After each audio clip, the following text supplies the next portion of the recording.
Assalamualaikum warahmatullahi wabarakatuh.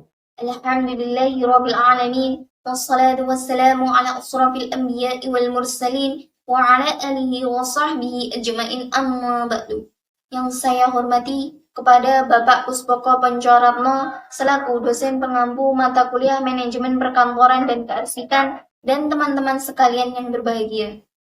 Marilah kita panjatkan puja dan puji syukur kita kehadirat Allah Subhanahu wa Ta'ala yang telah memberikan nikmat serta hidayahnya sehingga kita masih diberi kesehatan sampai detik ini. Tak lupa sholawat serta salam senantiasa kita curahkan kepada junjungan kita Nabi besar, Nabi agung, Nabi Muhammad Sallallahu Alaihi Wasallam yang telah membawa kita dari zaman kegelapan menuju zaman yang terang benderang, yakni Adinul Islam. Adapun anggota kelompok kami, saya Sila Indah Ningrahayu NIM 222050004. Saya Nurpuji Ayu Lestari NIM 222050014. Saya Lutfi Agustining Tias dengan NIM 222050016.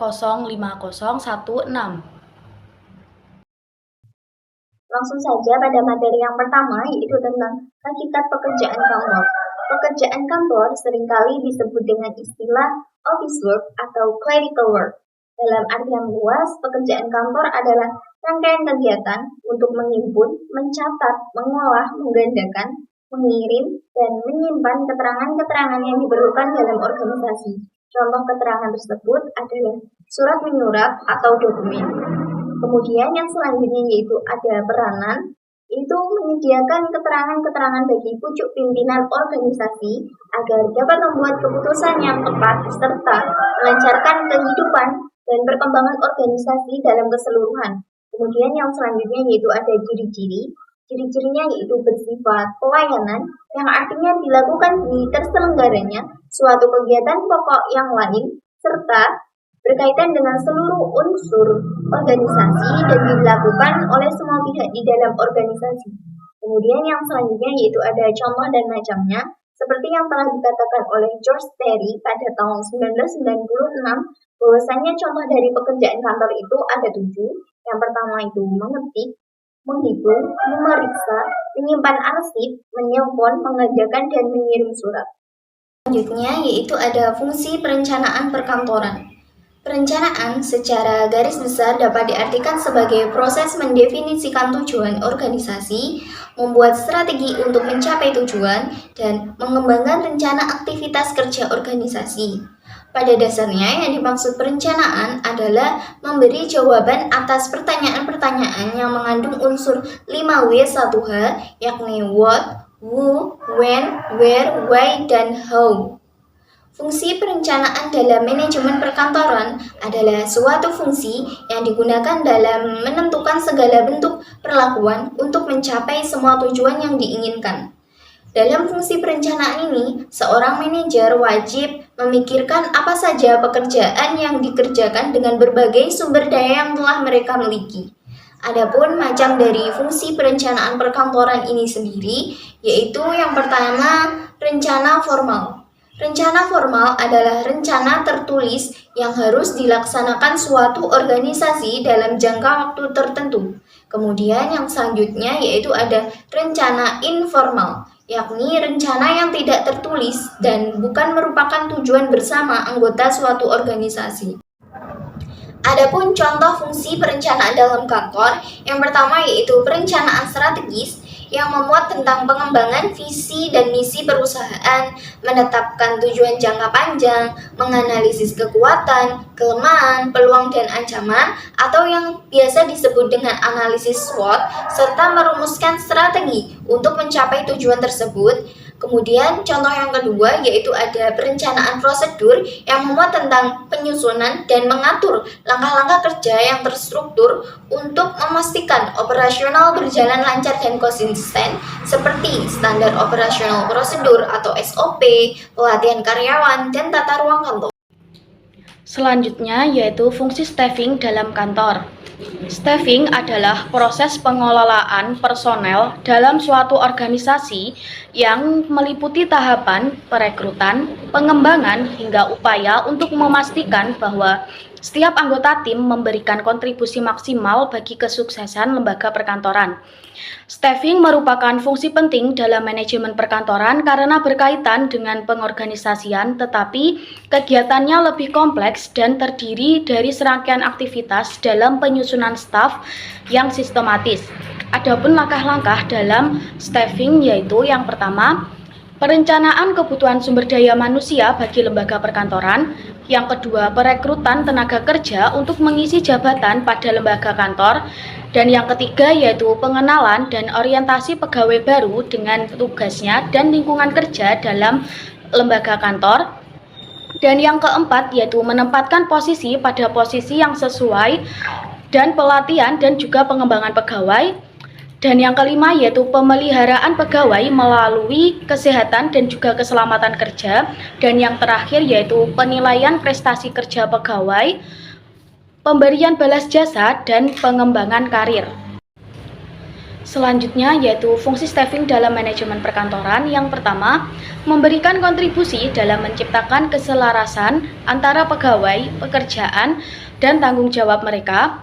Dan yang kedua, mendorong terbentuknya budaya kerja partisipatif, terintegrasi, dan efektif bagi pimpinan dan seluruh pegawai. Yang ketiga yaitu memfasilitasi pegawai yang memiliki keterampilan untuk menyelesaikan tugas mereka dengan baik.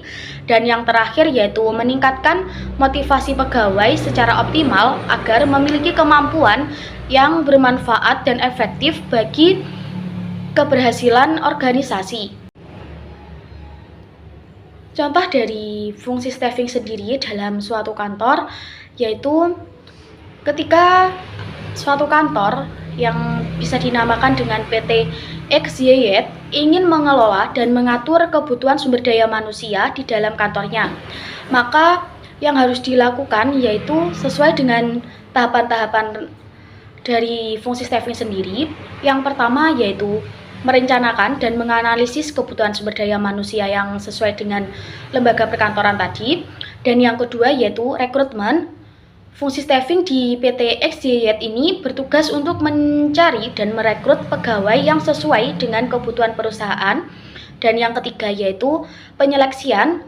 Dalam tahap ini pegawai telah diterima untuk memastikan bahwa mereka memiliki kualifikasi dan kemampuan yang sesuai dengan posisi yang dibutuhkan di PT XYZ. Dan yang keempat yaitu pengenalan dan orientasi pegawai baru terhadap tempat kerja di PT XYZ dan tugas-tugas yang akan diberikan. Dan yang kelima yaitu pengelolaan karyawan. PT ini dalam fungsi staffing juga bertugas untuk mengelola karyawan yang termasuk pengelolaan data karyawan, pengelolaan gaji dan tunjangan, serta pengelolaan kebutuhan sumber daya manusia lainnya. Dan yang keenam yaitu pemeliharaan pegawai melalui kegiatan kesehatan dan juga keselamatan kerja. Dan yang ketujuh yaitu pengembangan karir. Dalam tahap ini di PT XYZ juga bertugas untuk mengembangkan karir karyawan melalui pelatihan dan pengembangan kompetensi pegawai sendiri. Selanjutnya yaitu fungsi pengawasan dalam manajemen perkantoran. Pengawasan dapat diartikan sebagai seluruh kegiatan meninjau, mengkoordinasikan, dan mengarahkan tindakan untuk memastikan bahwa kegiatan tersebut dilakukan sesuai dengan rencana yang telah ditetapkan. Pengawasan memiliki peran yang krusial dalam dunia perkantoran, di mana dengan adanya pengawasan dapat memastikan tentang kelancaran dan efektivitas pencapaian dalam operasional kantor. Beberapa ahli seperti Ernie, Saifullah, dan Maringan mengidentifikasi fungsi pengawasan dalam manajemen perkantoran sebagai berikut.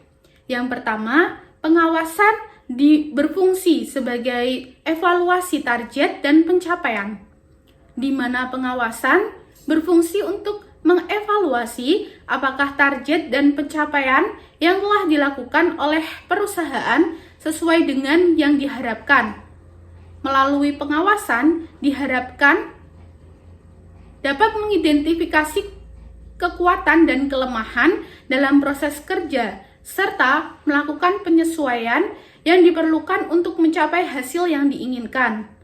Yang kedua, pengawasan berfungsi untuk pengambilan keputusan dan pengkoreksian, di mana pengawasan memberikan data dan informasi yang akurat kepada manajemen kantor, sehingga dapat membantu perusahaan dalam pengambilan keputusan yang tepat.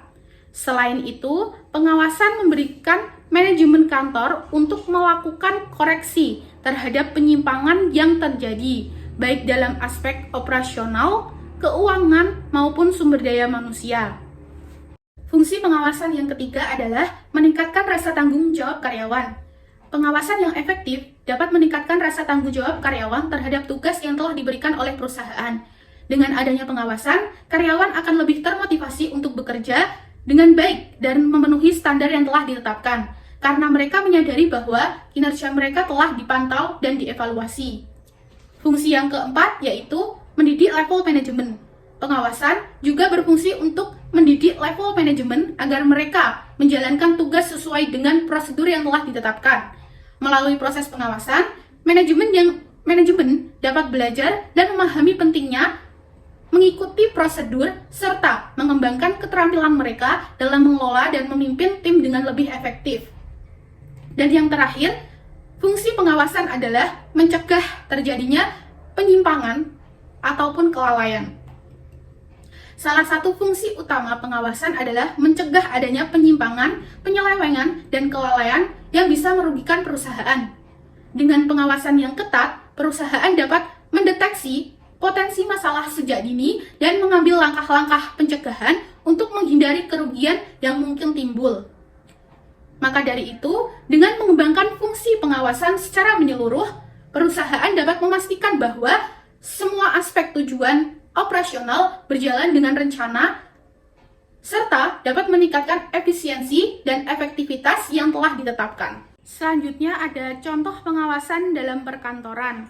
Yang pertama, ada pengawasan secara preventif. Contohnya itu seperti menetapkan standar SOP yang jelas dan terukur. Setelah itu melakukan pelatihan dan edukasi terhadap karyawan tentang SOP yang telah ditetapkan, serta membangun sistem kontrol internal yang kuat. Dan yang kedua, ada pengawasan secara korektif.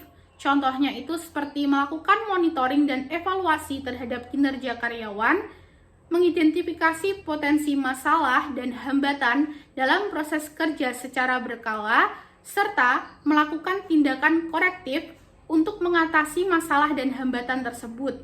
Dan yang ketiga, ada pengawasan secara direktif. Contohnya itu melakukan audit internal terhadap sistem keuangan, memeriksa laporan keuangan secara berkala, dan melakukan investigasi terhadap penyelewengan. Dan yang terakhir, ada pengawasan secara promotif dengan contoh memberikan penghargaan dan insentif kepada karyawan yang berprestasi, serta menciptakan budaya kerja yang positif. Sekian dari kelompok kami. Bila ada salah kata mohon dimaafkan. Wabillahi taufiq wal hidayah, waridho wal inayah. Wassalamualaikum warahmatullahi wabarakatuh.